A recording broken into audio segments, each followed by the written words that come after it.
దేవుడు దయాళుడు అంటే దేవుడు మంచివాడు. అంటే గాడ్ ఈస్ గుడ్ అంటే ఇంకో మాట మరి ఏమంటారో తెలుసండి, when God is good he will work everything for good. దేవుడు దయాళుడు అంటే ఆయన చేసేదంటే కూడా దయాళుడు మంచితనం. రోమా 8:20 రాస్తుంది, ఆయన ప్రేమించే వారికి సమస్తం సమకూడి. ఆయన మంచోడైతే చేసేదంతా కూడా మంచిదే. యెహోవా దుష్కార్యం చేయుట అసంభవమే మ్యాచ్. విలన్ ఎవరంటే అందరం మనకి మ్యాచ్. విలన్ ఎవరంటే దేవుడు అన్యాయం చేయుట అసంభవమని దేవుని దయాలతో నమ్ముకున్న వారు ఏదైనా సరే కథ ముగియలేదు. ఆయన చేసేది సమస్తము మంచిదే మంచిదే మంచిదే. ఒక మాట జ్ఞాపకం చేస్తాం, దేవుని కనకనము మంచితనంలో నింపబడితే ఎక్కడ కోసుగా కాలేదు మంచితనమే. ఇలా గుర్తించిన వాళ్ళు వెంటనే ఏం చేస్తున్నారన్న, రండి అందరం కలిసి చదువుతున్నాం. వారందరూ వెంటనే ఈ సందర్భంలో యెషయా గ్రంథము ఈ మాట అందరూ కలిసి త్వరగా అందరూ కలిసి ఈ మాట చదువుతాం. వాళ్ళందరూ ఏం చేస్తున్నారంటే యెషయా గ్రంథంలో ఈ మాట అందరూ కలిసి చదువుతాం. 3:11 వారు ఎంత చొప్పున గుడి యెహోవా దయాళుడు, ఇశ్రాయేలు విషయమై ఆయన కృప నిరంతరము నిలిచి. ఈ రెండే అండి, ఈ రెండు మాటలు గుర్తు చేసుకొని ఎక్స్పీరియన్స్, నీ ఎమోషనల్ ఎక్స్పీరియన్స్ మాట రాసేస్తా. Your emotional experience will have a paradigm shift if you understand these two facets of God. Number 1, goodness of God. Number 2, grace of God. దేవుని మంచితనం ఒకటి, రెండవది దేవుని కృప. ఆయన కృప నిరంతరం నిలుచునని వాడచ్చు. యెహోవా ఏం చేస్తున్నారు, స్తుతించి మరియు యెహోవా మందిరం యొక్క పునాది వేయబడ చూసి జనులందరూ గొప్ప శబ్దంతో యెహోవాకు స్తోత్రం చేసి. నువ్వు ఏ జనరేషన్?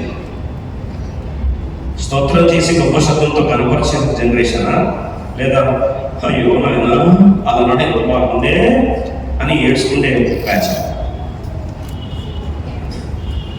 కంపెనీ చేసుకుని ఏడ్చే బ్యాచా? ఆయన మంచితనం చూసి ఆయన కృపను చూసి సంతోషించి ఆనందించే బ్యాచ్? ఏ బ్యాచ్ అండి? ఈరోజు నువ్వు ఆయన మహిమను మంచితనము ఆయన కృపను చూస్తే ఖచ్చితంగా నీ నోట్లో ఏముంటుంది, చిరునవ్వు ఉంటుంది, నీ నోట్లో స్తుతి ఉంటుంది, నీ నోట్లో ఆరాధన ఉంటుంది, నువ్వు ఆనందిస్తూనే ఉంటావు. రెండు తరాల్లో ఏ తరం ఉన్నావు? ఒక మాట చెప్తాను, ఈ రెండు తరాలు వచ్చేసరికి రెండవ మంత్ర ప్రతిష్టలు 2 శబ్దాలు ఏంటి అర్థం కాని పరిస్థితి వచ్చిందంట. అందులో కన్ఫ్యూజన్ కాదా? అందులో కన్ఫ్యూజన్ కాదా? ఒకడు వస్తే అంట 2 మిక్స్డ్ శబ్దాలు వస్తూ ఉన్నాయంట. ఎజ్రా 3:13 రాస్తుంది. వాళ్ళందరూ చూసి ఇది ఏడుపు శబ్దమా, ఇది సంతోష శబ్దమా, ఏంటో కన్ఫ్యూజ్ అయి వస్తున్నారంట. మనం చూసి కొందరు ఏమన్నారు, వీళ్ళు సంతోషపడుతున్నారా, ఏడుస్తున్నారు? వాళ్ళు కన్ఫ్యూజ్, మనం అందరినీ కన్ఫ్యూజ్ చేసి వాళ్ళు ఏడిపిస్తారు. ఇంతకు వీళ్ళు ఆనందం యెహోవా ఎంతో ఆనందిస్తారు. నూతన నిజంగా ఆనందిస్తున్నారు, ఏడుస్తున్నారు. అసలు ఎందుకే కన్ఫ్యూజ్ చేసే బ్యాచ్? ఎప్పుడు ఏడుస్తామో తెలియదు, ఎప్పుడు నవ్వుతామో తెలియదు. ఇప్పుడు ఇంకొక ఉదాహరణ చూస్తాం. అందుకే దావీదు తన తరాన్ని సేవించాడు. నా సంఖ్యాకాండము నంబర్స్ చాప్టర్ 32:13 ఇశ్రాయేలు ప్రజలు 40 సంవత్సరాలు ఎందుకు తిప్పాడు? జీపీఎస్ మిస్ అయిందా? ఇంటర్నెట్ డిస్కనెక్ట్ అయిందా? గూగుల్ మ్యాప్స్ పనిచేయలేదా? 32:13 సంఖ్యాకాండం ఏమని రాస్తుంది? అప్పుడు యెహోవా కోపం ఇశ్రాయేలు మీద రగులు కొనగా యెహోవా దృష్టికి చెడునట్టు నడిచిన తరము వారందరూ నశించు వరకు అరణ్యంలో 40 ఏళ్ళు ఆయన వారిని తిరుగులాట చేస్తారు. 40 ఏళ్ళు తిప్పాడంట. దేనికి తెలుసా? 42 తిప్పాడు. వాళ్ళు చచ్చిపోవడం చెప్పి వాళ్ళు ఆశ్చర్యపోయి చూస్తా ఉండేసరికి చూడండి, తీరా చూస్తే లోపల నుంచి రెండో వాడు వస్తా ఉన్నాడు. వాడు ఆ రెండో వాడు వస్తున్న వాడి చేతిలో ఏముందండి? ఎర్రటి దారం ఉంది. Red scarlet thread was there and the one who came next. వాస్తవ టెక్నికల్ ఫస్ట్ ఎవరు రావాలి? ఎర్రటి దారం ఉన్నాడు, మొదలు రావాలి. వాళ్ళు అది తప్పు జరగొద్దనే చేతికి ఏం చేశారండి? దారం పెట్టారు. దేవుడి తప్పు ఏం చేసిందంటే వాడిని ఏం చేసిందండి? లోపల తన్నేసింది. వాడిని లోపల తన్నేసింది. లోపల ఏం చేసింది? బయట తన్నేసింది.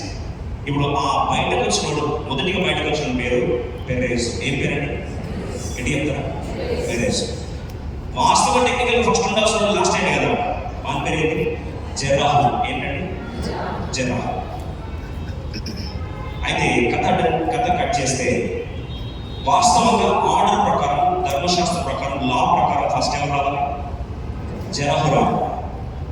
టెక్నికల్ వారి చేతికి ఏం చేశారు? దారం కట్టారు. కానీ వాడేమయ్యాడు? లాస్ట్ అయ్యాడు. లాస్ట్ ఉండాల్సిన ఏమయ్యాడు? ఫస్ట్ అయ్యాడు. ఇదే కృప యొక్క విశేషం. ఇదే కృప యొక్క విశేషం. ఏం చేసింది కృప? రూతు మోయాబీరాలు.